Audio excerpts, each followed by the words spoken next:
Welcome back to the Red Dice Diaries RPG podcast with John and Hannah. Hi. And today, in this monster episode, we're going to be talking about the Sons of Kyuss. And I've got that pronunciation from the Greyhawk wiki, so if it's wrong, complain to them about it.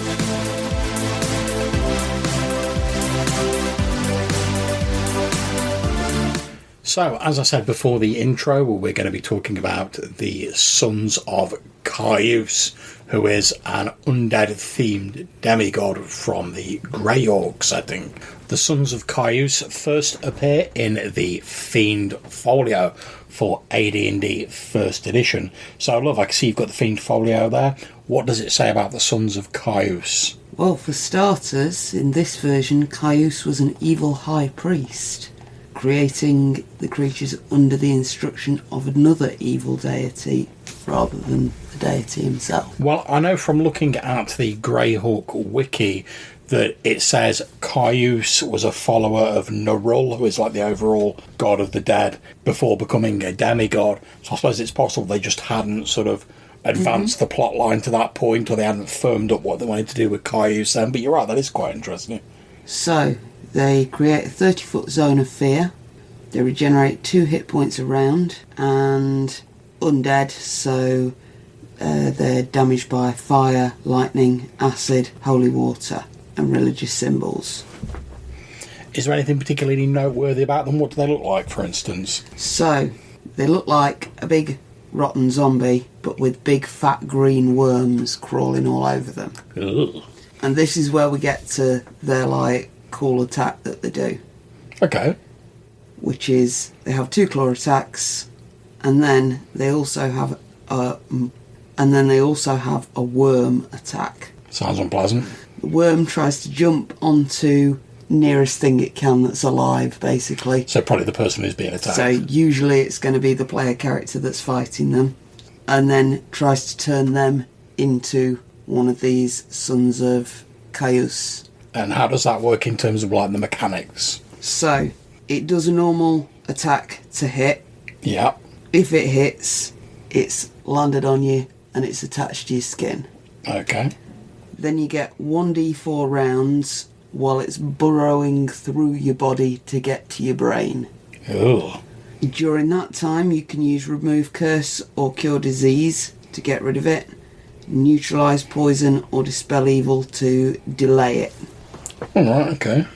Once it reaches your brain, you become a Son of Kyuss.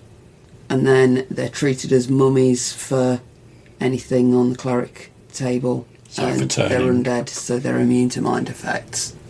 Yeah, and there's a little black and white picture there of this sort of shambling zombie creature with sort of raggedy bandages on it and all these worms crawling over it, which is fairly unpleasant. Now, if I remember correctly, the version of it that appeared in AD&D 2nd edition in the Greyhawk Monstrous Compendium is pretty similar, to be honest, to the first ed version, which isn't surprising that they're very similar, the sort of two systems. Again, they're described as horrible undead beings that convert humans and demi-humans to their own kind. It says they're often mistaken for zombies, 75% chance it says.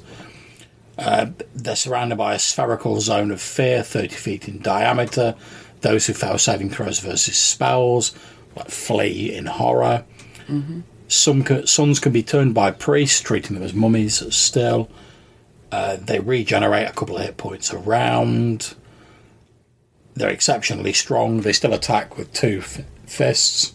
And they still have the disease involving the worms that slowly converts people who are infected into Sons of Kyuss, which works pretty much the same way, to be honest. You can use Cure Disease or Remove Curse. Otherwise, if it reaches your brain, you die and you rise again as one of these horrific abominations. We get Habitat Society. It describes Kyuss as an evil high priest who created the first of the creatures via a special curse under instruction from an evil deity, so they're still not repping Kyuss as a deity himself. Sons are completely insane according to this. There's no pattern to their wanderings. Some stalk dungeons or ruins where they died, others conceal themselves within crypts, and a few just walk the land. Rumours persist that high-level evil clerics sometimes use them to spread terror, promising the Sons eternal rest for their cooperation. The worms are tied to the curse of the Sons, but exactly how remains a mystery.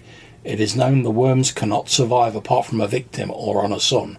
Worms that fail to burrow into a victim die as soon as they touch the ground. And that's pretty much all we get in the second ed AD&D Greyhawk Monstrous Compendium. The stats are pretty similar. Again, the picture shows a sort of raggedy-ass, mummy-looking type undead with worms coming out of the eye sockets and stuff like that. Now, I believe in 3rd edition they didn't appear until Monster Manual 2, but they've got like a little bit of a rebranding. When they reappeared, they were the Spawn of Kyuss rather than the Sons of Kyuss. So what does it say about them in there? It does indeed say that Kyuss is a powerful evil cleric turned demigod. Ah, there we go. So a bit of clarification. That's quite cool. They are completely mad. They wander caverns, crypts, and sometimes open countryside looking for victims. They look like rotten zombies. They've got the worms. Occasionally they've got bits of leftover clothing that are still like clinging to them. Mm-hmm. They actively try, so they can be created by a cleric of 16th level or higher. Oh, so that's a bit different because obviously it didn't give you any guidelines on that before. You use greater undead and you require diseased maggots in addition to the normal material components. So I'm guessing this is something not many good clerics are going to be doing. Well, I should imagine not, to be honest. Like, disease, plague-ridden, like, wormy undead, it doesn't sound like a good cleric thing to me. 3rd ed was always the one that gave you the most options for playing the bad guys, as I remember. Yeah, probably, yeah. So, looking at the combat section, their main motivation is effectively to create more of themselves. Okay. By create spawn is the power they've got here, but it's effectively the same burrowing worm thing. So sticking a worm in somebody. It goes into a bit more detail on all the numbers and stuff, but it pretty much works out the same, and it's a bit more specific here and there. You've got the same spells to go against it. They do the fear aura. They've got a couple of extra combat powers, including fast healing. I presume they've got the normal undead resistances and stuff like that. Yeah. As you would expect. Dark vision 60 feet, that kind of thing. Yeah. And like I say, they've got a nice bit of like colour art in there showing a particularly sort of gangly looking skeleton again with these green worms. Yeah, that's very Tales from the Crypt. Oh yeah, definitely, yeah. Okay, so they also appeared in 4th edition. However, they were a template creature in 4th edition, so you could pretty much add the template to any type of creature you saw fit to turn them into a spawn of Kyuss. So instead of just having like a set of stats, you'd start off with a different creature or NPC or whatever. You plonk this template on top of them, so you have a lot more variation in their basic stats, but the sort of abilities they get from the template are pretty similar. They regen 10 points around. They have a fear aura. Anyone within it takes -2 penalties to attack rolls. And then they have the Touch of Kyuss, which is a power that they have to recharge. But again, they hit people. They get an ongoing 10 necrotic damage, which means like, as long as you keep failing your saving throws, you're going to keep taking that 10 damage. Mm-hmm. The target contracts the Worms of Kyuss. And the Worms of Kyuss is obviously the disease, the sort of worms that infect people, but it gets its separate little right up here as like a disease. The initial effect is you regain only half the normal hit points from healing. If it gets worse and goes into its final stage, you regain only half the normal hit points from healing. In addition, each time the afflicted creature fails to improve, it takes 5 necrotic damage that cannot be cured until the disease is removed. If the afflicted creature dies, it immediately arises as a level equivalent spawn of Kyuss. So, pretty similar, just varied slightly for the mechanics of 4th edition. Now, correct me if I'm wrong, because I might be misunderstanding this with the 4th edition one. Yeah. But the thing that it spawns into here needs to be level 11 to survive the process. Is that correct? It's weird, because it seems to suggest that. However, the disease doesn't place any sort of strictures on that. So it does say a level 11 plus disease. I'm not really up on the 4th edition disease rules, to be perfectly honest, surprisingly enough. So maybe it adds 11 levels to you because it gives you all this gribbly stuff, but then, I don't know. I don't know, that seems a little bit steep for what they get from this. But, yeah, I'm afraid, as I say, I'm not really up on the 4th edition disease rules. So it just struck me that if they did need to be level 11 to survive the process, it'd give the creatures a lot more reason to go hunting player characters. Yeah. But also it'd explain why there's not just shed loads of them everywhere from them just going to villages and... Hey there, Future John here. I'm just looking up the disease rules for 4th edition, and the way it works in 4th edition is when you are exposed to a disease, you risk becoming infected. If you're infected, you suffer the initial effect of the disease, and you move down a disease track.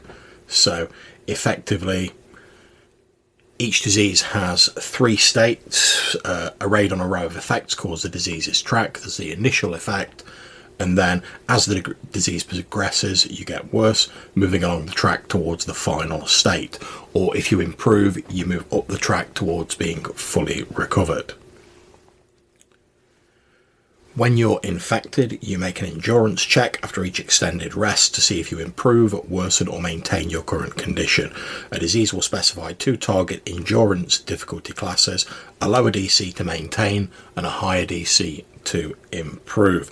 And it seems as though the levels that we were talking about on the disease are just there to sort of as an abstract measure of like how dangerous they are, rather than sort of being related to character levels, strictly speaking.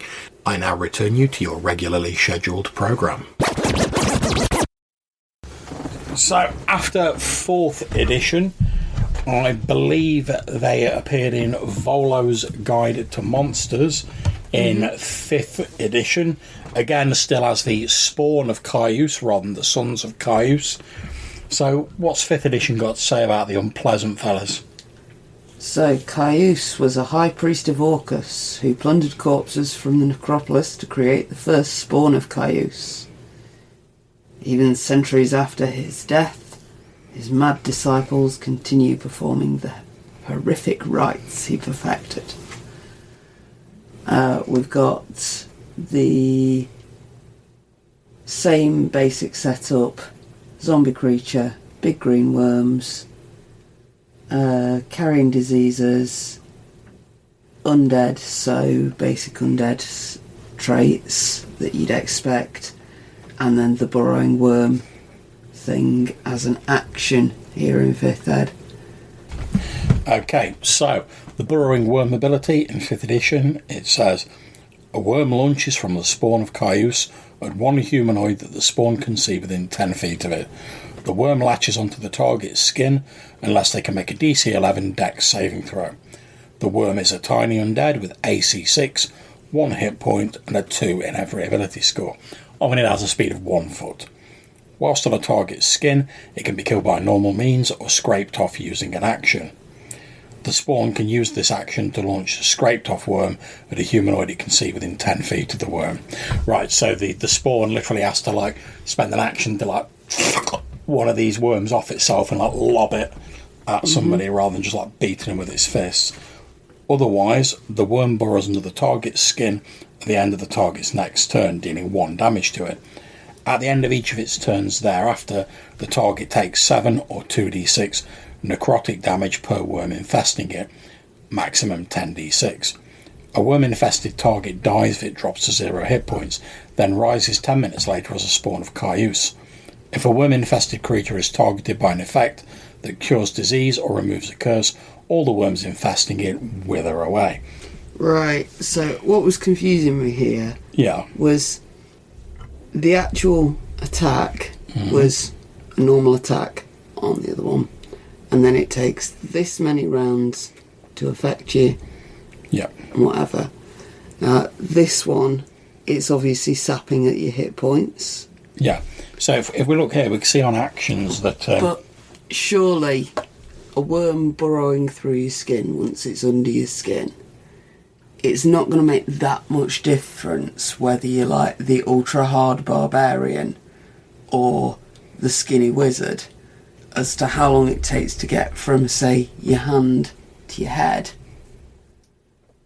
and burrow into your brain. I don't see why the barbarian should get more rounds for that to happen, because that's effectively what happens there, isn't it? Well, I think, as is often the case with D&D, there's a certain level of abstraction involved, because strange enough, D&D doesn't include like a sort of detailed system to measure the progression of things through your body. But as we're saying, if you look at the spawn of Kyuss here, the multi-attack feat means they make 2 attacks with the claws, and they can also use burrowing worms, so they get 2 attacks with the claws, then they peel off one of these worms, lob it at someone, and it infects them.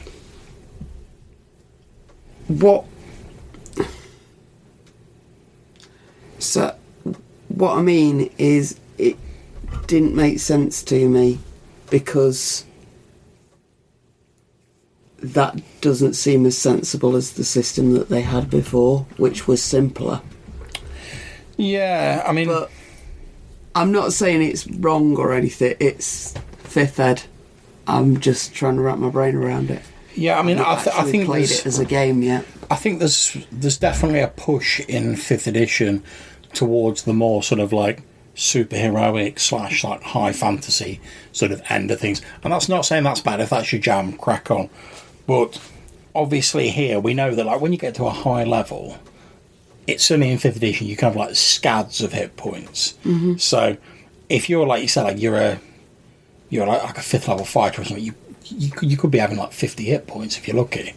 So this creature like taking like an average of like 7 damage on you around, you've still got like a good like 5-6 rounds to like get any of these spells cast on you, get rid of the creature, etc. And I think there's a move to having things that are sort of easily tracked, and obviously hit points, although they're not ideal, they are like an easy thing of measuring your health, which is already on your character sheet. So you can look at your character sheet and go, oh, I've only got 3 hit points left, I'm taking 7 around, that means I'm brown bread at the end of this round unless something gets done. Whereas if and that can be tracked by the player, whereas with your previous one where it's like so many rounds or so many minutes, obviously the GM has to track that, and if it's not measured in rounds, it's measured in minutes. Like I think a round's like 6 seconds in D&D. So you've got like if it's like a few minutes, you've got like a long old number of rounds to like get yourself sorted out. Whereas potentially if you're lower level and you're losing 7 hit points a round, that could do you in like a round or 2. So I think they're just slightly different ways of approaching the same thing. I personally agree with you. I would prefer the sort of time description, but that does place the onus more on the GM, because the GM's got to describe, like, oh, a few minutes have passed, oh, you're starting to feel sick, oh, these effects are starting to take place. It's more descriptive, it's more loose, it's not tied so much into the mechanics, if you see what I mean, which I love, because I think it's a great opportunity for roleplay.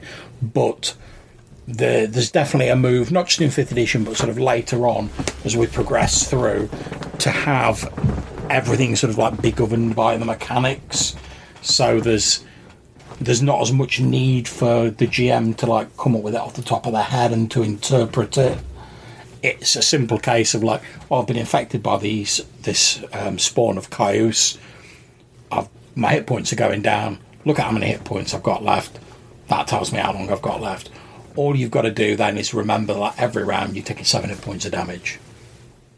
So I do actually see your point. It's It's not my preferred way of doing it, because I think hit points are great for an abstract sort of thing in combat, but I find them a bit lacking when it comes to representing other things. So, minutiae of various different editions of rules aside, how would you use these in a game? Well, I was going to say, before we get to that first, I wouldn't actually mind not dropping a bit of information about Kyuss. We've mentioned him. Obviously, he's behind these Spawn, or these Sons, as they're called in an earlier edition, described as like an evil cleric, an evil priest, a high-level priest, a demigod. According to the Greyhawk wiki, which is www.greyhawkonline.com, Kyuss is a demigod concerned with the creation and mastery of the undead, known also as the Bone Master, the Worm God, and the Herald of the Age of Worms. His symbol is a skull erupting with writhing green worms. Very appropriate. In his divine form, he appears as a towering humanoid shaped entirely of green worms, with two eyes peering beneath the hood of his ragged cloak. And that puts me in mind of that Lovecraft story where, like, I think it's a witch or a wizard is buried, and they like reform their body out of the worms that have like fed on their body, and they're just sort of like this ragged figure in a ragged robe, but underneath it's all worms making up the body, like around the bones, which I think is pretty cool. It on the Greyhawk wiki, it describes Kyuss revering Nerul, as I mentioned earlier, as a mortal, although his current relationship with Nerul is unknown. No mention of Orcus, as in the later editions of D&D, but Orcus is like the demon prince of undead, so I can see why they sort of lumped them together. The holiest text of Kyuss' faith is a set of metal plates foretelling a coming age of worms. And very broadly, this is like, you know, that sort of future sort of like apocalyptic age that's going to come about when like death and decay are going to become ascendant. And obviously there's various evil cults working to bring about this worm apocalypse that's supposedly going to happen at some point in the future. And in fact, they did an adventure path in Dungeon Magazine from July 2005 through to June 2006, which was called the Age of Worms campaign. And it was a series of adventures designed to take characters from 1st to 20th level. And obviously that was all wrapped up in people trying to bring about this Age of Worms. So, that's what we've got on Kyuss. So you're asking me whether I could think of any ways to use these in a game. Mm-hmm. Okay, well, first of all, with the Spawn of Kyuss, I'm going to keep calling him the Spawn of Kyuss just because that's the most current name, and so I don't have to keep saying both of them. But this applies equally to the Sons of Kyuss from the earlier version. I think the problem with them, and the problem with a lot of undead really, is that if you take away the sort of like the infectious disease element, most undead aren't particularly interesting when you look at them in isolation. So look at like your normal animated skeleton. If you ignore like where it is, who created it and stuff like that, it's just a bag of bones with a sword. You moved around by magic, it attacks you, you deal with it, dealt with. Likewise with the Spawn of Kyuss, if you take away the infection, they're just a particularly unpleasant form of undead who like run towards you, they attack you, they try and get you with this disease. You deal with them, you maybe have to cast a few spells to cure the disease. Happy days, that's that dealt with. But that's in isolation. The main thing that makes these undead interesting for me is like where they come from and who created them. And obviously we've found that in later editions where they've gone from things that only a demigod or like a really high sort of like uber cleric can make to any high level like evil cleric with the right spells can potentially knock these creatures up. And it's implied in on sort of like the Greyhawk wiki and the Age of Worms stuff that they sort of act as proxies for Kyuss, whose eventual aim is to bring about this Age of Worms, this sort of Age of Decay and Death. So I find it interesting to think of, well, if they are proxies for this demigod, does he actively like seed this information out there about how to make them so that like evil clerics will stumble across it and make some of these creatures. And when they're like pursuing whatever tasks the evil clerics have set for them, because if you create undead, normally you can command them. Are they actually working towards the aims of Kyuss himself? Or is he just happy to sit back and let the evil clerics do their thing, knowing that like they're evil clerics, they're probably up to no good, and eventually it's all going to bring about this age of decay that I want? So it's that sort of background element that I find really interesting about them. And if you want to sort of pare it down a bit from the demigod scale, let's take it to the level of, there's an evil cleric, he's made some of these spawn of Kyuss and he's sent them out. Who is that evil cleric, and what made him decide that, oh, I know what the best thing is to accomplish my goals, is to make some undead that can infect people with worms and turn them into more undead filled with worms. It's a very sort of specific type of undead, and obviously it has that whole create, spawn and turn other people into undead, which is a fairly horrifying ability when you actually think about it, especially in this case, because it's not like a vampire. You know, they drain someone's blood, they rise after a few days as a vampire spawn under the control of their master. In this case, it's a parasite represented using the disease mechanics that literally sort of worms its way, no pun intended, into your body, makes its way to your brain, like the centre of your being, kills you, and then you don't even get to like rest afterwards when you're dead, which most of us would hope we'd be sort of resting peacefully when we're dead. But no, that's not the case. You're resurrected as one of these creatures. And I can see why they've used the disease rules, because it does work very much like a disease. You know, one person gets infected, they pass it on to some other people, they get infected, they pass it on to some more people. And can you imagine if you could like loose one of these spawn of Kyuss in like a sort of like a metropolis or something like that, or somewhere like Waterdeep, and it wasn't stopped quickly? Can you imagine how many spawn of Kyuss you might potentially have, like after a week, a month, like heaven forbid a year? So I think you could definitely use these as like a sort of an analogy for a disease or a plague or something like that in your games if you wanted to, and you didn't think it was a bit too much on the nose given what's going on in the real world at the minute. I also think as well, like I was saying, the link to the Mythos story, which say the name escapes me now, to be honest, where the Future John here again. The Lovecraft story that I was referring to is called The Festival, and introduces the idea that the soul of an evil person or a devil can corrupt the very worms and dull scavengers of the earth and cause them to form a body to house the evil soul. So let's get back to your regularly scheduled programme. The idea is that like some people are so evil that even when they're dead, like that evil sort of resides in them. So in this case, it's like the wizard or the sorcerer, and when like the maggots and whatever eat all the flesh from his bones, they absorb that evil into themselves, and he sort of gains like a half-life, where is this human made of all these worms formed into a rough human shape around his bones. I think they could be used in an interesting way as like a horror story for that. Or if you wanted to do like your standard sort of zombie apocalypse vibe, but you wanted something a bit different rather than like your standard D&D zombie, which, let's face it, isn't really like your sort of zombie apocalypse movie, then you could use the spawn of Kyuss.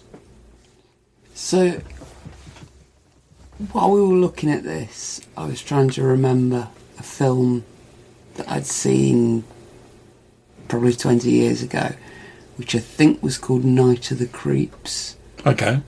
Where it's zombies that are spread by these like weird alien worms, and it's a proper cheesy 80s zombie movie. We'll have to have a look for it since it's nearly Halloween. One of these very much sort of teenagers versus the Gribbly Monster of the Week sort of pulp gore movies. Okay. that sort of vibe would probably be what I would use this kind of monster for. Maybe you've got a group who they've been getting a bit cocky, they're proper thump monkeys, they've wiped out your last 3 dungeons, you want to bring them up against something that is going to be properly scary. So you put them in a fairly isolated area with a few NPCs. Yeah. And one of these monsters. And at first they're going to think, zombies, no problem. And then they're going to get into a combat with one of these things. And then they're going to have 4 rounds or one of them's gone. Yes, yeah. And then things get real. Yeah, I mean, I could see you doing a sort of a twist on, like, you know, like Night of the Living Dead. And obviously not the whole film, but you know the bit when, like, the characters are, like, trapped in the house at the end and they're surrounded by zombies. I could see maybe not, and it's like, I think, is it a young girl who's, like, infected and goes on to infect her mum and it spirals out of control. But I could see, like, maybe if you're in, like, if you don't want to use loads of them, like a big swarm, maybe, like, you're at an isolated farmstead or whatever, or a small hamlet, there's no help for miles around, you, maybe like one of the people in the village, you're staying in like this little hamlet or whatever, one of the people in the village is ill, maybe the villagers say, like, oh, can you come and have a look, see if there's anything you could do, or like, our local herbalist can't do anything. And whilst that guy, by the time they get there, maybe the guy's already died, but he rises up again as one of these spawn of Kyuss, maybe infects 1 or 2 of the other people. And then you could play out a whole sort of like almost like a sort of a secret spy style story where, like, you never know, like, who's infected. See, the infection's so quick that I don't think you could make it work like that. Yeah, I think you'd have to stretch it out a bit if you're going to do that. I think that you could get a lot of mileage out of the horror element of having one of the player characters walking around with big green worms falling out of their face, while the rest of the player characters still have to fight that stuff. Yeah. And know that it could happen to their characters as well at any moment. That's a pretty scary, horrific idea if you played it right. And if not, you could play it to be sort of more of the, like, Evil Dead gore factor, if that's more the taste of your group. Yeah, I mean, I think as well, I mean, if we take it, I mean, we're talking about sort of like different ways you could use it there and some great ideas there, but I think as well, if we sort of pared it back down to like the basic, like, old school, like, dungeon crawling style of D&D, it seems very much to me like this monster's designed to be another one of, like, you know, I've referred to them as far as like trap monsters, where it's like, oh, it looks like a normal monster, but oh, here's the twist, here's the trap. And in this one, they're clearly designed, I mean, the rules even say in, like, Second Ed, they're designed to look like zombies. They're designed to trick the player characters into thinking, oh, it's just some zombies, you know, we're Billy Biggins, we'll, like, get our weapons out and we'll deal with them. But it's that trap of, like, oh no, it's not just zombies. Maybe the fighter who's, like, all, like, cocksure of himself and just, like, runs in, he's probably be the one who's going to get infected. So, which it seems to, and I don't say trap as in, like, oh, it's designed to, like, unfairly take advantage of the player characters. It seems to me like it's designed to encourage the sort of behaviour that works well in a dungeon crawl setting, because you're encouraged, you know, be cautious, you know, get your 10-foot pole, be checking the walls for traps and stuff like that. Don't just go belting down the corridor. There might be a gelatinous cube there, or a trap, or hidden monsters, or anything like that. And this monster seems to encapsulate some of that idea. So if you just go, oh, zombie, and you go romping in, you're going to end up infected, and then it's a race against time to try and get the right spell cast on you, get you out of the dungeon, whatever. Whereas if you're a bit more cautious, and there are telltale signs it's not a normal zombie, so maybe your cleric tries turning them, and they turn as mummies. So if you're a low-level cleric or whatever, you ain't going to be turning them. Now, if the GM's like, oh, I'm afraid your turning doesn't work, and you're like, but they're just zombies. If I was the cleric in that situation, I'd be like, maybe they're not just normal zombies. There's something going on here, like, maybe we should hold back a bit, guys. There's also visual clues with, like, the green worms on them and stuff like that. because they're described as like these fat sort of green worms. So they obviously don't just look like your normal like maggots that might be on your standard zombie. So for me, it seems like it's a monster designed to like punish you if you just rush in, but also to reward you if you're displaying appropriate care and attention to the descriptions. But obviously the GM's got to describe them adequately in order for you to take advantage of that. I think if it was just they were just described purely as zombies and you go romping in and then you get infected or whatever, I could see people not being too happy about that. But on the other hand, if the GM's like, oh, these zombies are like coming towards you, they've got bandages on them, and there's these strange like fat green worms like crawling all over them and like dropping off them, then the fact the GM had gone to that level of a description and specifically mentioned there were fat green worms, even if I didn't know what this creature was, would cause me to at least sort of hold off for half a moment and think, oh, like, can we investigate this? Can we find out a little bit more about them? What do we know about this location that might tell us a bit more about it?